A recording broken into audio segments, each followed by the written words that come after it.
Paz seja convosco, sejam todos bem-vindos a mais uma live Diálogos.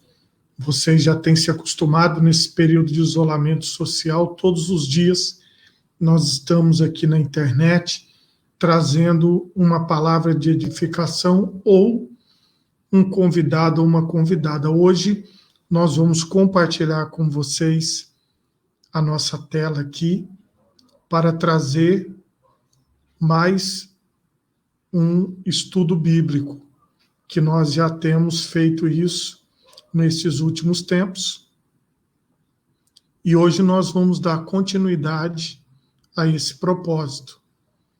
Nós temos já, desde o início, tido essa visão de compartilhar o que nós temos aqui na palavra do Senhor para o nosso tempo, para este momento que nós estamos vivendo. Lógico que, assim, no futuro, quando a gente revisitar esses temas, nós vamos fazer a comparação do momento, que nós vivíamos antes, durante agora esse período de isolamento social e depois. É claro que nós temos visto aí as pessoas falando sobre como vai ser, a partir de agora, que ninguém sabe ao certo como as coisas vão proceder, como nós estaremos daqui para frente. Porém, nós não podemos desanimar. Nós temos que permanecer firmes com o Senhor, não podemos de forma nenhuma abandonar a nossa fé. Então, dando continuidade a esta revista, o tema geral é a Igreja do Arrebatamento. E nós estamos hoje aqui dando continuidade nas lições bíblicas da CPAD de jovens do segundo trimestre de 2018. O título é a Igreja do Arrebatamento. O comentarista é o Tiago Brasil. Hoje nós estamos na lição número 5, Vivendo uma Vida Santa.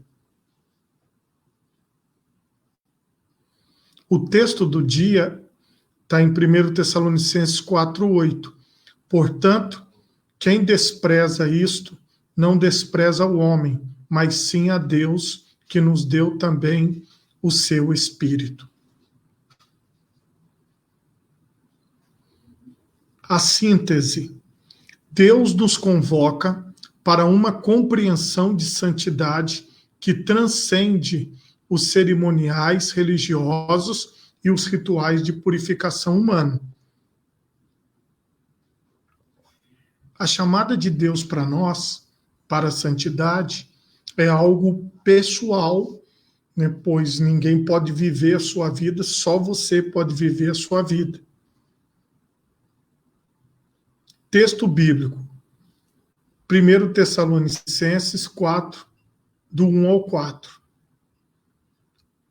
Finalmente, irmãos, vos rogamos e exortamos no Senhor Jesus, que assim como recebestes de nós, de que maneira convém andar e agradar a Deus, assim andai para que continueis a progredir cada vez mais. Porque vós bem sabeis que mandamentos vos temos dado pelo Senhor Jesus. Porque esta é a vontade de Deus, a vossa santificação, que vos abstenhais da prostituição. Que cada um de vós saiba possuir o seu vaso em santificação e honra. Comentário da lição, introdução. Depois de ter redigido a parte principal desta sua primeira carta, na qual as temáticas centrais eram o louvor e a gratidão a Deus pela experiência de salvação que desfrutavam os tessalonicenses, Paulo passa a fazer alguns esclarecimentos a respeito de assuntos pontuais para a vida dos irmãos daquela igreja. O início desse novo momento da epístola é demarcado através da primeira palavra de 1 Tessalonicenses 4:1, que é traduzida por finalmente. Quanto ao mais, de resto, ademais. O apóstolo parece orientar os membros daquela jovem igreja a respeito de algumas dúvidas teológicas que eles possuíam e provavelmente a respeito de algumas questões práticas que Timóteo destacou em seu relatório de retorno a Paulo. Estudar as inquietações dos tessalonicenses torna-se muito relevante, especialmente quando percebemos que estas ainda são muito pertinentes à igreja atual. Como nós vimos nas lições anteriores, essa era uma igreja que tinha surgido há pouco tempo. Então, essa parte doutrinária que o apóstolo Paulo foi trabalhando com eles, o autor está colocando aqui, pode ter nascido das dúvidas que eles tinham de como eles deveriam proceder agora que eles estavam na igreja.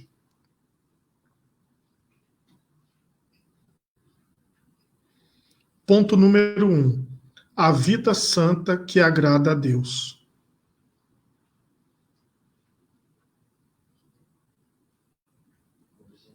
1. Um modelo que é transmitido e compartilhado. A preocupação de Paulo era que os tessalonicenses permanecessem no mesmo conjunto de princípios fundamentais que receberam no início de sua fé, pois se eles assim fizessem, tudo permaneceria bem. Em tempos de fórmulas mágicas ou estratégias mirabolantes, devemos nos fortalecer na confiança de que o evangelho que nos foi transmitido é verdade espiritual suficiente para nossa edificação. Não necessitamos de complementos ou novas revelações. As boas novas de Cristo não são uma verdade complexa e de difícil compreensão que apenas alguns privilegiados terão a capacidade de discerni-las. Antes, é um fato simples e de fácil assimilação. Deus nos ama de maneira incondicional. O evangelho é simples e descomplicado. Porque, na verdade, o evangelho, ele trata de como deve ser a nossa conduta de vida. E o nosso modelo é o Senhor Jesus Cristo. Ele é o modelo para cada pessoa que quer seguir a vontade do Deus Todo-Poderoso. Então, o nosso modelo é Cristo. E, a partir disso, nós vamos modelando a nossa vida na leitura do Evangelho, na meditação da palavra. 2. Vivendo para agradar a Deus. O objetivo de Paulo, neste momento de sua carta àquela comunidade, era lembrar aos irmãos que a finalidade de nossas vidas não é atingir metas pessoais ou sonhos individuais, e sim agradar a Deus em tudo quanto fizermos. Ter uma vida santa é viver segundo o propósito do Senhor. Por isso, não tenhamos receio de obedecer a Cristo, sabendo que tal opção de vida nos conduzirá à felicidade e à realização pessoal.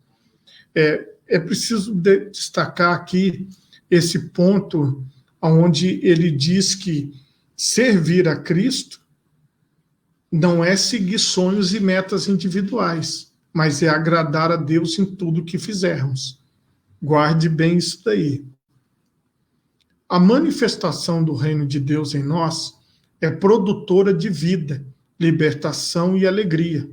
Certamente passaremos por desafios e lutas, mas nada nem ninguém terão o poder de destruir os fundamentos eternos que o Senhor já estabeleceu em nossas vidas por meio da salvação em Cristo Jesus. Compreendamos que, se viver é um privilégio, viver em Cristo é a experiência mais sublime que podemos vivenciar. Que a ideia é que nós estamos em Cristo, então nós devemos permanecer em Cristo. Permanecer em Cristo é permanecer vivendo como ele viveu, estabelecendo o mesmo comportamento que o Senhor Jesus teve enquanto passou por esta terra, por esse mundo. E a ideia do apóstolo Paulo é reforçar isso para os Tessalonicenses. 3. Vida transbordante, vida em santidade. A presença do Senhor é reconfortante e abençoadora para nós. Se há uma metáfora bíblica que exemplifica de maneira clara a vida cristã, esta é a imagem do transbordamento. Analogias que se referem a rios caudalosos em terras secas, colheitas produtivas em tempos de crise, prosperidade material, a medida de nossa alegria é a fartura, a porção do perdão que nos atinge é transbordante, o amor que nos salva é incomensurável. Vida cristã é sinônimo de vida santa. Não há compatibilidade entre viver em Cristo e viver no pecado. Por isso, a nossa experiência de fé é aquela que aponta para uma abundante graça. Não é possível estar cheio de Deus e continuar carregando ainda ódios, mágoas e ressentimentos. Esta é a causa de algumas pessoas não experimentarem a plenitude do Espírito. É preciso esvaziar-se de muita coisa antes. Então, assim, quando as pessoas elas acabam indo, né, a Cristo, convidadas por alguém, elas se aproximam, né, de Cristo, ouvem a palavra, recebem a palavra, até assim, externamente falando, elas demonstram uma participação, elas demonstram uma certa atenção para as coisas espirituais, porém, às vezes, no pensamento dela, no interior dela, ela ainda não recebeu essa mensagem como parte da vida dela. Porque, assim, a diferença de viver uma vida religiosa e ser discípulo de Cristo é que a vida religiosa basta que a pessoa cumpra os ritos da religião. Se ela estiver sendo vista fazendo aquilo que são os ritos, está tudo bem. Não importa o que ela pensa e não importa o que ela sente. Só que com Cristo, não.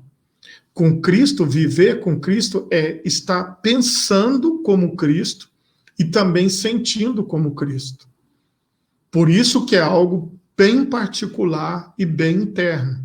Não é algo que acontece, né, no exterior, embora aquilo que está no interior acaba se refletindo, mas não está condicionado ao exterior, e sim aquilo que acontece no interior da pessoa. Pense, viva a simplicidade, viva Jesus da forma mais intensa e amorosa possível. Então, quando você pega Mateus 5, 6 e 7, e você pega a base da doutrina de Cristo, aí você vem, né, nos evangelhos, Mateus, Marcos, Lucas, João. Depois você entra em Atos, vê como os cristãos se comportavam. Depois você vem para as cartas e começa a analisar a doutrina, o ensinamento, a forma como os apóstolos ensinavam. Então não tem como você não se encher de Jesus. Por quê? Porque você mergulha no Novo Testamento e você vai lendo, e você vai buscando, e você vai aprendendo. Então, aquele Jesus que seria o Jesus das páginas, que não é o da página escrita, mas é o Jesus vivo, porque ele é o verbo vivo. Então, a palavra se fez carne e habitou entre nós. Esta que é a visão, né? De viver esta vida simples com Cristo no Evangelho de Jesus. E isso você pode fazer em qualquer lugar onde você estiver. Ponto importante. Não devemos temer o que Deus preparou para nós.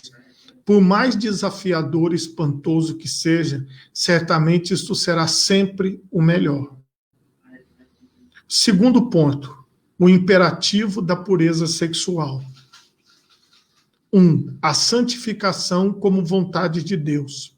Não foi para uma vida de pecados que fomos vocacionados por Deus.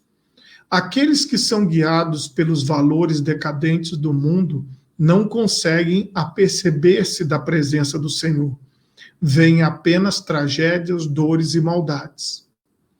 No nosso caso é diferente, pois por meio da semente da santidade que brotou em nosso ser, conseguimos ver Deus em tudo ao nosso redor. Reconhecemos a grandeza de Deus na natureza, na transformação ocorrida em nossas vidas, percebemos a presença do Senhor em tudo que existe. Ao vivermos em santidade, somos capazes de reconhecer a glória de Deus. Uma vez que Deus nos tornou santos, devemos fazer de nossa vida um altar de louvor a Ele, de maneira que, assim como o sumo sacerdote da antiga aliança, todos quantos olharem para nós, lembrem-se do lema de nossa vida: santidade ao Senhor. Qual que é a visão da palavra santidade? A palavra santidade significa separação. O santo é o separado, a santa é separada. Mas esse sentido aqui não seria assim, um separado como se a pessoa fosse para uma montanha e vivesse lá isolada, ou se ela fosse para um lugar distante e vivesse sozinha ali, como separada de todos e de tudo. Veja que na própria oração que o Cristo fez, ele disse: não peço que os tires do mundo, mas que os livres do mal. Ser separado, o sentido bíblico é separado nos costumes, no comportamento.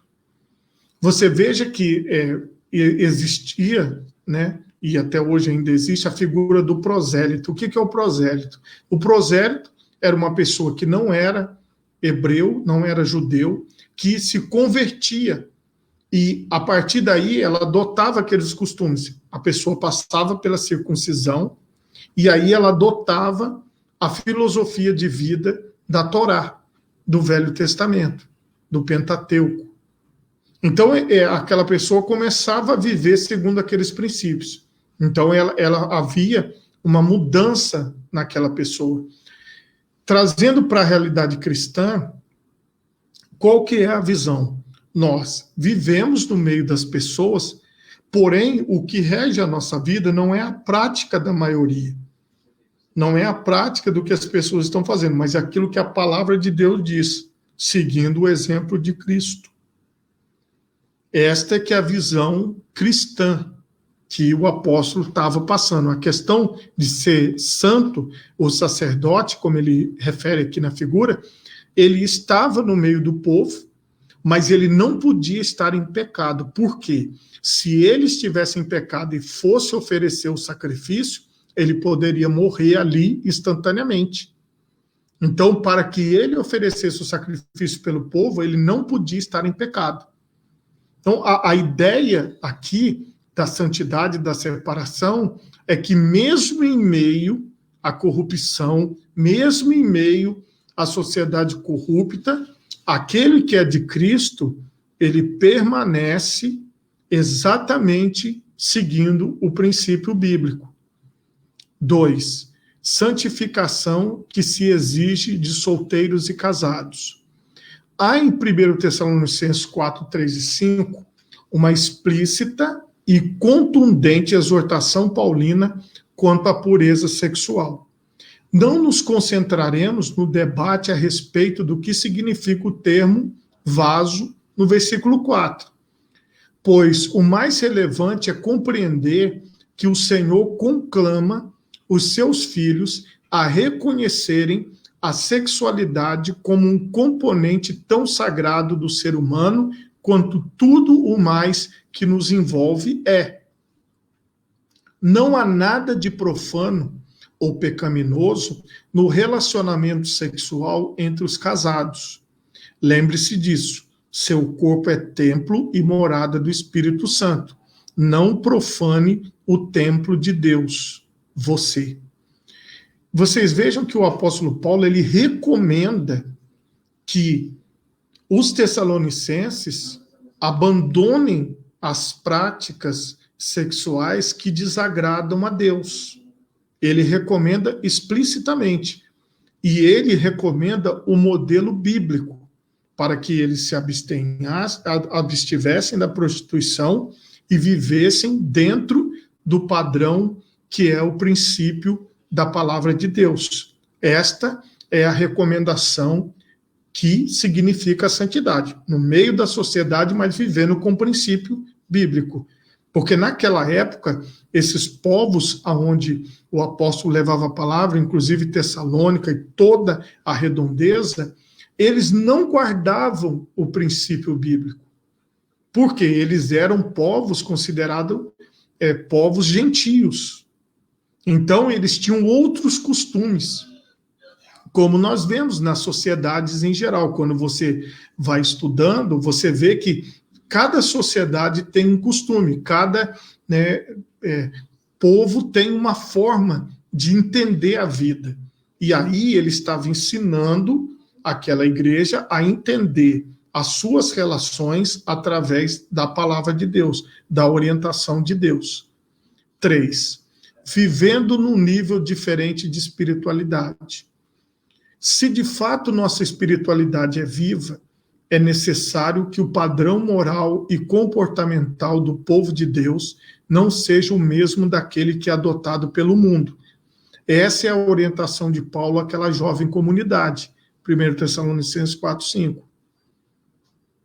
Aqueles que estão cegos em seus delitos e pecados possuem uma maneira distorcida de encarar aspectos essenciais da vida, como a sexualidade, por exemplo, que não condizem com nossa maneira de compreender a realidade. Fomos vocacionados à salvação para, através de nosso testemunho, anunciarmos os valores de um reino superior de cima do céu. Então, dentro dessa visão, nós temos princípios. Nós temos a nossa maneira de nos comportarmos, que é a maneira bíblica, independente da opinião dos amigos, dos colegas ou da sociedade em geral.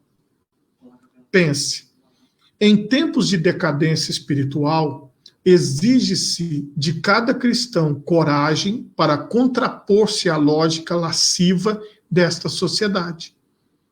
Porque onde não há regra, onde a permissividade ela acaba reinando, existe a consequência que é a desordem. A desordem comportamental, a desordem nos relacionamentos, o vazio existencial, tudo isso é fruto da liberdade que se dá em algo que existe um princípio estabelecido por Deus. Ponto importante. A santificação produzida por Deus em nossas vidas não tem efeitos apenas para o futuro. Na verdade, os efeitos da obra de Cristo já repercutem agora em nós. Então, é essa ação do Espírito Santo em nós que produz essa nova vida. É para o tempo presente. Lógico que essa obra ela vai se aperfeiçoando ao longo da nossa vida. Terceiro ponto. Santificação em toda maneira de viver. 1. Negócios honestos. Santidade, todavia, não é algo que se refere apenas ao corpo ou à exterioridade das pessoas. Devemos ser santos e honestos também em nossos negócios. 1 Tessalonicenses 4:6. A corrupção é uma prática usual em nosso país. Entretanto, nós temos de ser diferentes. Não podemos defender o lucro a todo custo, a pirataria, o desvio de verbas, a balança injusta, como a própria Bíblia mostra como um todo. Somos um ser integral. Logo, é impossível ter um padrão de santidade nos momentos litúrgicos, isto é, na igreja, e não apresentar um testemunho santo em nossa vida fora do templo. Na verdade, fomos chamados para anunciar as verdades do reino aos que estão distantes de Deus. Se, em virtude de um comportamento inadequado, não somos capazes de fazer isso, nosso cristianismo é falso e nossa fé é morta. É impossível ser cristão e não ser santo. Nós temos muitos problemas na nossa sociedade.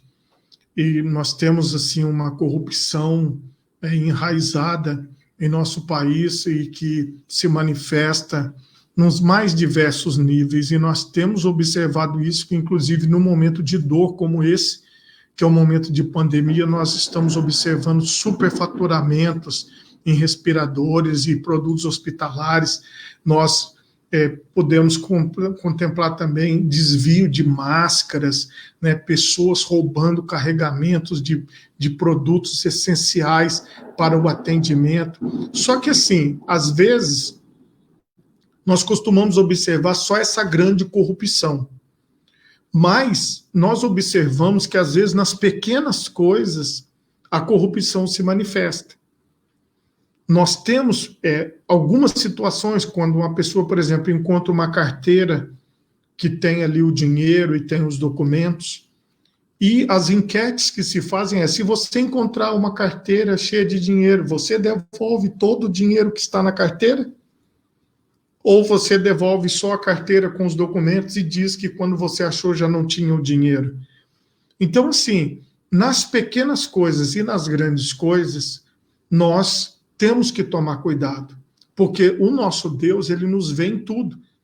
Quando vocês vejam que a Bíblia ela fala muito dessa questão de pesos e medidas, das pessoas que fraudavam a balança, fraudavam os pesos, e Deus sempre corrigiu o seu povo nisso. Israel foi muito corrigida por Deus, porque a nação de Israel, quando ela estava em pecado, é porque ela estava fraudando, ela estava mentindo, ela estava ganhando em cima dos outros. O lucro em si não é pecado. Agora, a exploração do próximo, a usurpação de tudo que o próximo tem, já passa do limite. Então, nós precisamos entender que nas pequenas atitudes que nós temos, nos pequenos gestos que nós temos, nós vamos desenvolver a nossa honestidade. Existe, por exemplo, muita reclamação de pessoas que elas desviam energia elétrica para não pagar, desviam água encanada para não pagar. Existem pessoas que elas sonegam impostos. Existem pessoas que fazem coisas que para ela, na visão dela, tá tudo bem. Por quê? Porque tem gente roubando lá em cima, eu estou roubando aqui. Na presença de Deus não tem isso. Então, o princípio da santidade não é só no corpo, mas também nas minhas atitudes. Porque ao meu redor estão as pessoas. E elas estão observando quantas pessoas professam uma fé no Senhor Jesus, mas o seu padrão de vida, de santidade, é só naquele momento onde ela fecha os olhos, coloca as mãos e fica o mais intimista possível. Aquele momento parece que aquela pessoa é uma pessoa maravilhosa, mas quando ela sai dali, nos seus negócios, no seu dia a dia, na sua atitude, ela já começa a fazer um monte de coisa que desagrada a Deus. 2, relacionamentos sadios. Não existe santidade na vida de quem promove violência, injustiça e discórdia. Como alguém pode declarar-se nascido de novo, mas ser responsável pelo fim de um casamento, pela promoção de inimizades entre pessoas, por semear a contenda entre irmãos? Isso é simplesmente impossível. Deus nos chamou para relacionamentos mutuamente edificantes. Não devemos ser fardos para ninguém, como anuncia Paulo. O Senhor é vingador do injustiçado. As nossas relações não podem ser baseadas na violência, na injustiça, na discórdia. Porque santidade é isso. É desenvolver relações saudáveis. Numa referência direta a Levítico 25:17, o apóstolo assegura que as trapaças humanas podem passar desapercebidas pelas demais pessoas, todavia, jamais serão desconsideradas pelo Senhor, que é Deus da justiça. Ele vingará o violentado, restituirá o roubado, justificará o fraudulentamente acusado. Nossa esperança se estabelece no Senhor em época como a nossa, em que as instituições sociais e seus compromissos com a equidade estão fragilizados. Então, assim, pode ser que alguém pratique o mal e ninguém faça nada contra ele aqui nesse mundo. E talvez muitas pessoas falem assim, fulano faz e está tudo bem com ele. Será que está tudo bem mesmo? Porque o Senhor, o Deus Todo-Poderoso, ele está vendo. Então, só uma pessoa pode enxergar quem ela é. É você. Você pode enxergar quem você é. E se tem alguma área da sua vida que você não consegue mudar, que eu não consigo mudar, nós pedimos ajuda do Senhor em oração, para que o Espírito de Deus nos ajude, para que nós possamos ter o comportamento correto. 3. Santificação como experiência de viver no Espírito. O poder santificador do Espírito nos torna progressivamente mais santos. Somos convocados por Deus para uma experiência de santificação instantânea e constante. O fato de o mundo estabelecer relacionamentos fraudulentos e moralmente decadentes, além de ser um desrespeito ao outro, obra do amor do Criador, imagem e semelhança da própria divindade, torna-se um afrontoso pecado contra o Espírito Santo.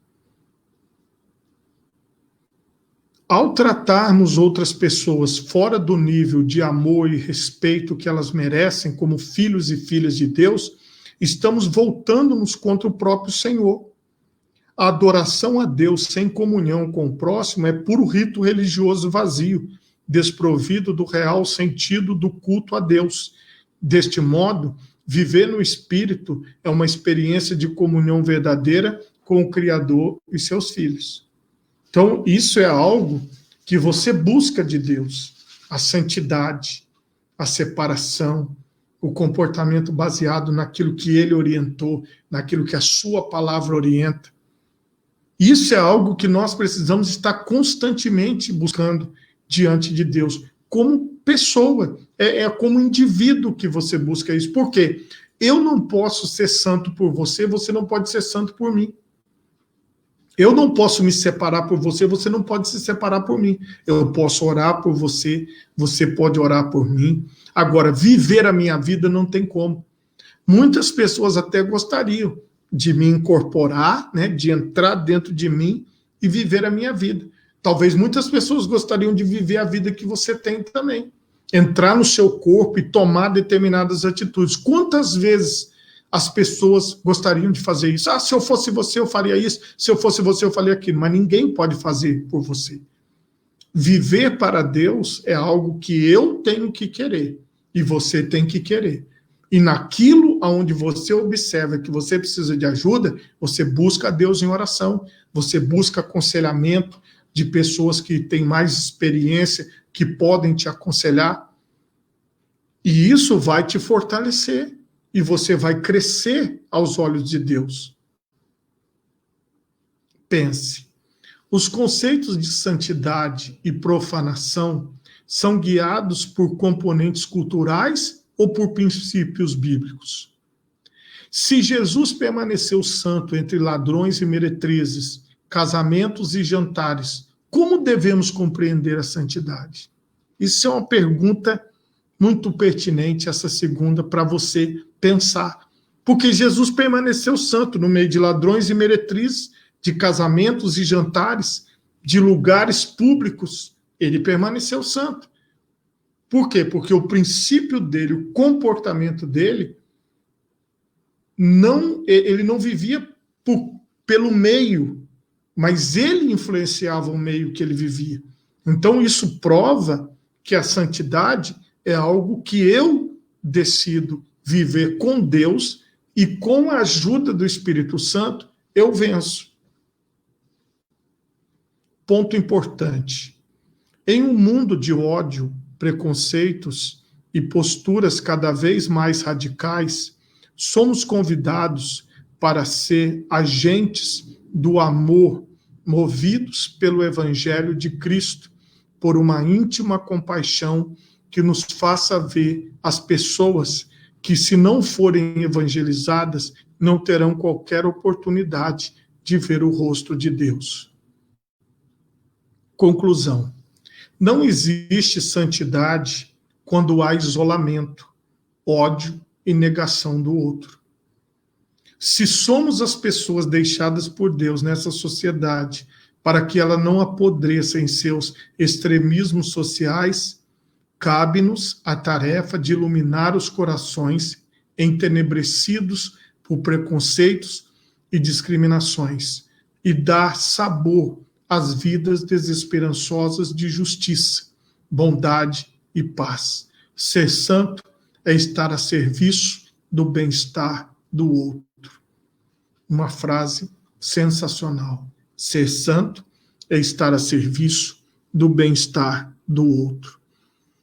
Que essas palavras possam nos edificar em Cristo, porque a nossa visão é de estarmos crescendo em Cristo. Por isso que eu faço essas reflexões, né? E deixo aqui nos meus canais da internet, nesse período que nós estamos passando, para que a gente possa pensar um pouco e refletir um pouco sobre tudo que nós estamos vivendo, sobre todo esse contexto, sobre essas situações. Quero falar aqui também com a Conceição Gomes de Oliveira, amém. Também aqui com o pastor José Neto, paz seja convosco, e Deus abençoe todos vocês, em nome de Jesus. Eu quero agradecer a Deus por esta oportunidade e a todos vocês que estão acompanhando agora aqui ao vivo e aqueles que vão acompanhar posteriormente esta palavra para que nós possamos ser edificados. Com a graça de Deus, nós vamos dar continuidade e eu creio que brevemente aí nós estaremos com mais uma live. Se eu não estiver aqui, né, diretamente da minha casa, eu vou estar transmitindo diretamente da igreja, né? Todos os dias nós estamos aqui fazendo esse compartilhamento, trazendo esta palavra para todos vocês. Então, fazendo uma reflexão, eu coloco aqui na tela porque realmente eu gosto dessa questão da leitura e vou continuar fazendo desta maneira sempre, tá certo? Que Deus abençoe a vida de todos vocês, que Deus abençoe a sua família, a sua casa, a igreja onde você congrega, e se você não congrega ainda numa igreja, que você possa procurar uma igreja mais próxima da sua casa, para que você possa estar na presença do Senhor, congregando, fazendo parte da igreja e seguindo os caminhos do Senhor. Então, até a próxima, se Deus quiser. Paz seja convosco.